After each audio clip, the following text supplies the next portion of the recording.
Bismillahirrahmanirrahim. Assalamualaikum warahmatullahi wabarakatuh. Saya nak buat satu permohonan maaf kepada semua audiens Mona Lisa, terutamanya kepada peminat PlayStation, disebabkan dalam video saya sebelum ni saya bagi satu fakta yang salah kepada audiens Mona Lisa. Dalam video unbox dan juga quick review PlayStation 5 Pro pada minggu lepas, saya ada bagi tahu yang teknologi baru yang Sony masukkan ke dalam PS5 Pro, iaitu PlayStation Spectral Super Resolution (PSSR) sama dengan Nvidia Ray Tracing, walhal dia adalah dua benda yang berbeza. Kalau saya nak samakan dengan teknologi dari Nvidia, teknologi yang setara dengan dia adalah DLSS. Kalau nak bandingkan dengan AMD, dia adalah AMD Fidelity Super Resolution. Satu teknologi AI upscaling yang membenarkan kita main game 4K, gaming experience yang best dengan grafik card yang biasa-biasa sahaja. Something like that. So, saya nak mohon maaf. Bagi saya, ini adalah satu kesalahan yang sangat-sangat berat dan patut diperbetulkan. That's why saya buat video ni. Cuma, saya masih berpegang teguh dengan pendapat yang mengatakan harga PS5 Pro sangat-sangat mahal dan tak masuk akal. RM3,849 Malaysia. Seriously, tak boleh diterima. Daripada anda beli PS5 Pro, lebih baik anda beli PS5 Slim yang saya tengok promosi 11-11, harga dia RM1,789 Malaysia. Tambah dengan PS Portal, lebih kurang dalam RM1,000, tak sampai RM3,000 pun anda dapat. Boleh dikatakan full set untuk ekosistem PlayStation tu sendiri. Itu lagi berbaloi. Jadi, first kali saya nak mohon maaf dan alang-alang buat video ni. Saya fikir why not kita buat ulang kaji. Apakah itu AI upscaling ataupun DLSS ataupun PSSR ataupun AMD Fidelity Super Resolution dengan Nvidia Ray Tracing. Dia punya perbezaan, cara mekanik dia berfungsi macam mana. Anda bersama saya Ashraf Jeffrey dalam channel YouTube Mona Lisa. Kalau anda belum tekan butang subscribe, pastikan anda tekan butang subscribe dan juga button loceng yang ada dekat tepi dia. Kawan-kawan atau adik-adik, knowledge ni, ilmu ni, kalau kita tak ulang kaji, kita akan lupa dan kita akan buat kesalahan. Contoh yang paling besar, obvious, adalah saya lah. Bukan kita tak tahu apakah itu DLSS, apakah itu PSSR, tapi disebabkan kita tak refresh kita punya knowledge, kita shock sendiri, kita rasa kita ni hebat, maka kita lakukan satu kesalahan bodoh yang bila orang tengok, orang akan lagi benci kita. Jadi, ambil pengajaran dari kesalahan saya ni. Alright, kita bincang sekarang tentang PSSR. Ini adalah teknologi dari AMD, PSSR, macam tu. Kalau kita nak samakan Nvidia, dia adalah DLSS 3.0 lah kalau yang latest, dan kalau AMD dia adalah AMD Fidelity Super Resolution, AMD FSR lah, AMD Super Resolution. Ketiga-tiga ni matlamat dia sama sahaja. Dia adalah dia macam mana, dia AI upscaling lah, kita kata AI upscaling. Basically dia nak membenarkan kita main game dengan resolution yang lebih besar dekat grafik card yang sama, dekat grafik card yang biasa-biasa sahaja.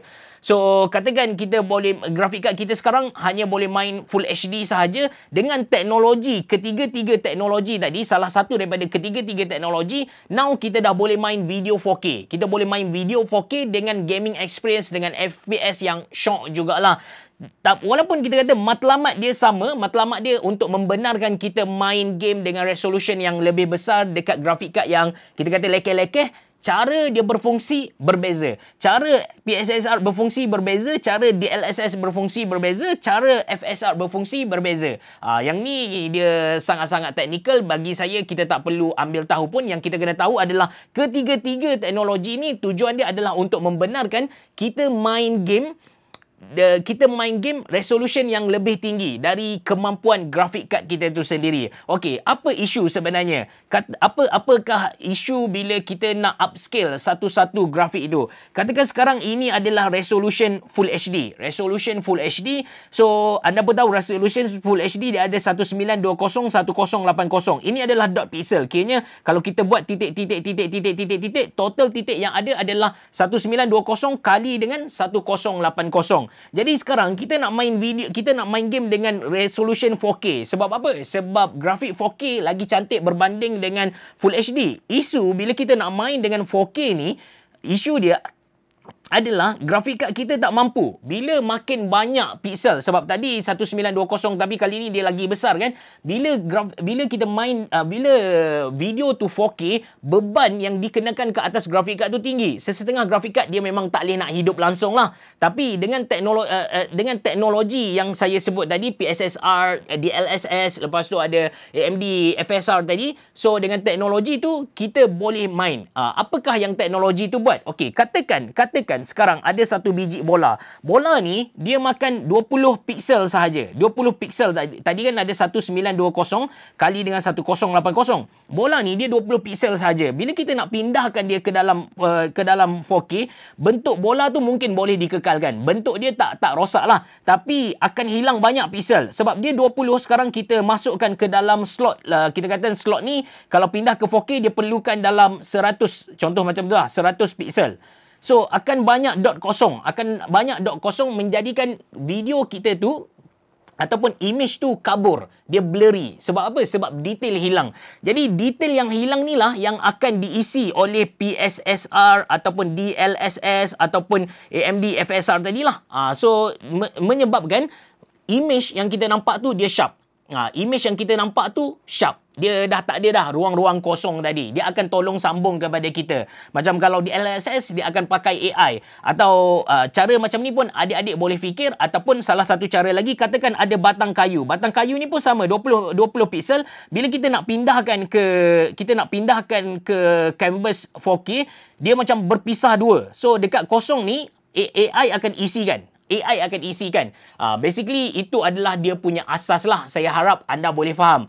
Adakah beza antara native 4K dengan upscaling 4K ni? Ada beza ke tak? Jawapan dia ada. Cuma kalau kita tak buat side by side comparison ataupun adik-adik tak biasa tengok yang native 4K, adik-adik akan rasa yang upscaling ni pun dah cantik dah kalau kita compare dengan Full HD tadi. Kalau kita compare dengan Full HD, memang yang 4K upscaling ni dah cantik dah. Tapi kalau kita buat side by side comparison antara yang native yang upscaling 4K dengan native 4K tadi, langit bumi bosku. Langit bumi. Lagi-lagi kalau anda turn on RTX, anda turn on ray tracing, anda akan nampaklah dia punya perbezaan tu sangat-sangat ketara. But macam saya bagi tahu, kalau kita bandingkan dengan Full HD asal dengan yang kita kata upscaling 4K tadi, of course upscaling 4K tu dia punya kualiti cantik. And kelebihan bila kita pakai teknologi PSSR ataupun DLSS ataupun FSR tadi, selain dari dia bagi kepada kita, dia membenarkan kita main game dengan 4K resolution, dalam masa sama dia mampu kekal, dia macam FPS tak terganggu sangatlah. Kan saya cerita tadi, bila kita nak main game dengan 4K, dia akan bagi beban kepada grafik kad gila-gila kan. Tapi dengan teknologi yang kita ada tadi, 3 teknologi tadi, beban dekat grafik kad tu tak bertambah sangat. Kalau anda turn on contoh di LSS 3.0 dekat Full HD resolution, maksudnya anda bukan nak upscaling pun, anda just nak guna AI ni, in a way dia akan bagi FPS yang lebih tinggi. Anda boleh tengok sendiri, anda boleh cuba sendirilah. So selain daripada dia membenarkan kita main dalam resolution yang lebih besar, dalam masa sama dia boleh bantu FPS, dia boleh bantu grafik kad kita buat kerja. Ini teknologi PSSR, DLSS dengan FSR tadi. Maka seterusnya, apakah itu ray tracing? Kalau teknologi tadi, upscaling tadi, dia guna AI, ray tracing ni dia tak guna AI. Sebaliknya, dia guna matematik. Dia guna matematik. Dia bukan AI. Tapi, DLSS ataupun upscaling teknologi tadi, dengan ray tracing, dia boleh berhubung. Dia tak sama, tapi dia boleh berhubung. So, ray tracing ni basically dia berkait dengan cahaya lah. Ray tu sendiri. Kalau sebelum, antara soalan yang saya argue lah dengan Nvidia masa mula-mula mereka perkenalkan ray tracing.